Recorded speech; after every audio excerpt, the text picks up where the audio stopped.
നമസ്കാരം. മാതാപിതാക്കളുടെ ഏറ്റവും വലിയ ഉത്കണ്ഠ മക്കളുടെ ഭാവിയെക്കുറിച്ചാണ്.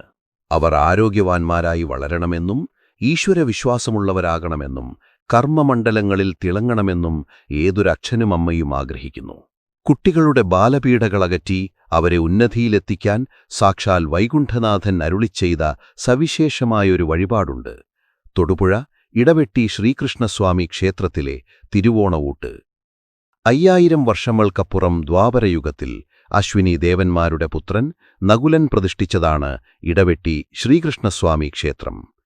ഒരു തിരുവോണനാളിലായിരുന്നു ഭഗവാൻ ആദ്യമായി നിവേദ്യം നൽകി പ്രാർത്ഥിച്ചതും ഭഗവാൻ ദർശനം നൽകി അനുഗ്രഹിച്ചതും. പിന്നീട് ക്ഷേത്ര പുനഃപ്രതിഷ്ഠ നടത്തിയ വടക്കുംകൂർ രാജാവിന് ഭഗവാൻ സ്വപ്നദർശനത്തിലൂടെ നൽകിയ വഴിപാടാണ് തിരുവോണഊട്ട്. ബാലപീഡകളൊഴിഞ്ഞ തേജസ്സുള്ള മക്കളെ നൽകി ഭഗവാൻ രാജാവിനെ അനുഗ്രഹിച്ച ആ പുണ്യഭൂമി ഇന്ന് ആയിരക്കണക്കിന് ഭക്തരുടെ ആശ്രയമാണ്. സൽസന്താനലബ്ധിക്കും കുട്ടികളുടെ ആരോഗ്യപ്രശ്നങ്ങൾ മാറുന്നതിനും വിദ്യാഭ്യാസ കർമ്മവിജയങ്ങൾക്കും ഈ വഴിപാട് അത്യുത്തമമെന്ന് ഭക്തർ വിശ്വസിക്കുന്നു.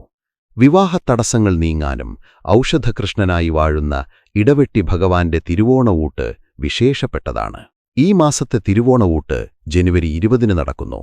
ഭക്തർക്കായി KSRTC ഒരുക്കുന്ന സവിശേഷമായ പഞ്ചപാണ്ഡവ ക്ഷേത്രദർശനയാത്രയും അന്ന് നടക്കുന്നു. കൂടുതൽ വിവരങ്ങൾക്ക് ക്ഷേത്രവുമായി ബന്ധപ്പെടുക.